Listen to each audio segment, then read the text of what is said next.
국민의힘에서는 12.3 내란 1주년을 앞두고 사과를 해야 되느냐 말아야 되느냐라고 논란을 하고 있다고 합니다. 너무 어처구니 없습니다. 국민의힘은 12.3 내란이 어떻습니까? 윤석열 일당이 나라를 훔쳐서 장기 집권하려고 했던 것입니다. 예전 같으면은 역적 일당입니다. 거기에 동조한 국민의힘 사과로 되겠습니까? 통렬한 반성을 하고 실질적으로 행동으로 보여야 합니다. 국민들은 국민의힘에게 요구하는 것은 스스로 통렬한 반성을 하고 행동으로 보여서 스스로 해산하라는 것입니다. 법에 의해서 위헌정당으로 해산할 것이 아니라 스스로 진정으로 반성한다면 해산의 길이 답입니다. 그리고 12.3 내란이 1주년이 다 돼 가는데도 유죄를 인정받은 판결이 한 명도 없습니다. 너무나 답답합니다. 빨리 우리 당에서는 전담 재판부를 만들어서 그야말로 민생법안과 똑같이 재판을 할 것이 아니라 특검을 만들었듯이 특판을 만들어서 하는 길에 앞장서서 내란을 발본색원해야 합니다. 내란 중에서도 행정부와 군과 경찰은 주불은 잡혔고 잔불은 지금 잡고 있지만은 실질적으로 사법부와 국민의힘 같은 때는 주불이 그대로 있습니다. 우리 국민들이 앞서서 이러한 주불 진압에 같이 동참을 해 주실 걸 당부하고요. 우리 민주당도 여기에 앞장서도록 하겠습니다.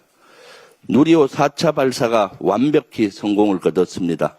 단 한 개의 오류도 없이 모든 위성이 목표 궤도에 안착한 이번 성과는 대한민국 우주 역사가 민간 주도 시대로 전환되고 있음을 증명한 쾌거입니다. 10여 년 전 저는 미사일 사령관으로 근무했습니다. 그 당시 우주 시대를 앞당기자라는 비전을 품고 최선을 다했습니다. 그리고 21대 국회의원이 되어서도 우주항공방위산업 TF단장을 맡아 우주시대를 열기 위해서 법을 정비하고 예산을 투입하고 하는 여러 가지 노력을 민주당과 함께 했습니다. 그 노력이 빛을 내기 시작하고 있어서 더욱 뿌듯하고 감동입니다. 어제의 성과는 이재명 정부의 핵심 국정과제인 K방산, K우주 생태계 구축의 초석이 될 것입니다. 민주당은 국방과 우주기술의 만남이 국가 전략이라는 확고한 신념을 갖고 더욱 강력히 뒷받침하겠습니다. 우리 대한민국은 스스로 궤도를 설계하고 위성을 쏘아 올리는 나라입니다.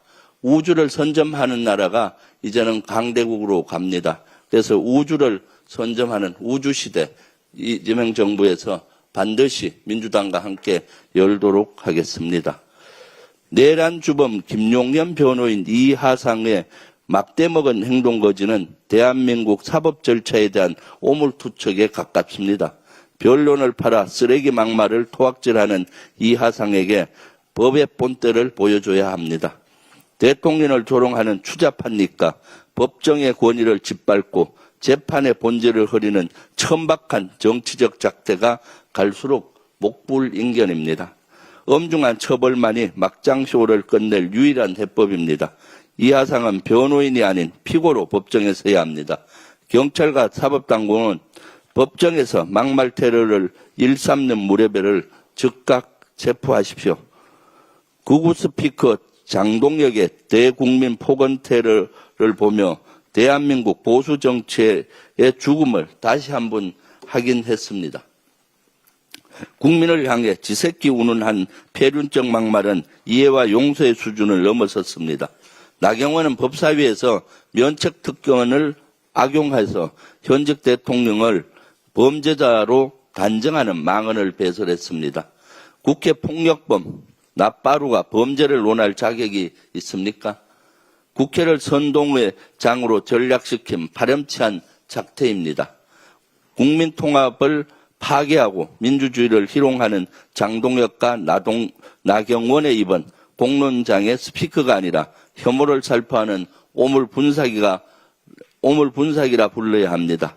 극단적 극우 선동가의 발악은 보수 정치에 대한 자폭 드론입니다. 결국 본인의 정치 생명마저 관통할 것입니다.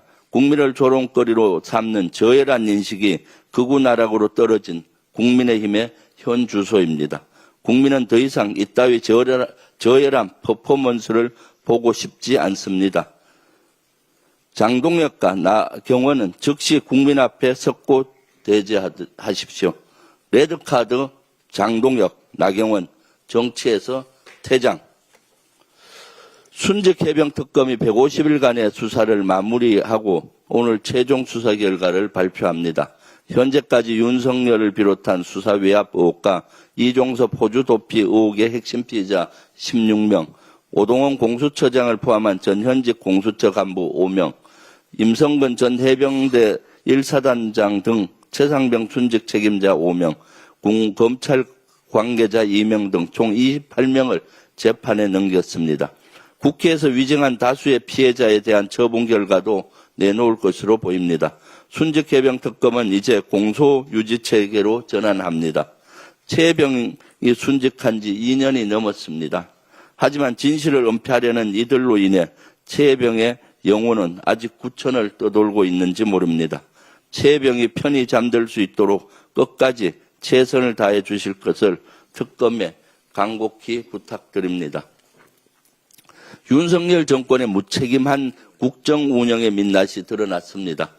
의대 2,000명 증원 결정은 과학적 근거와 절차적 정당성을 무시하고 윤석열 지시에 따라 졸속으로 이루어졌다는 게 감사원 감사 결과 밝혀졌습니다. 국가의 중요한 보건의료 정책을 졸속으로 결정한 윤석열식 국정 운영의 민낯이 드러났습니다. 국민의 건강과 생명을 담보로 모한 도박을 한 것이나 다름이 없습니다. 응급실 뺑뺑이로 얼마나 많은 국민들이 희생되었는지 윤석열 정권은 처절하게 반성하고 석고대죄해야 합니다. 이상입니다.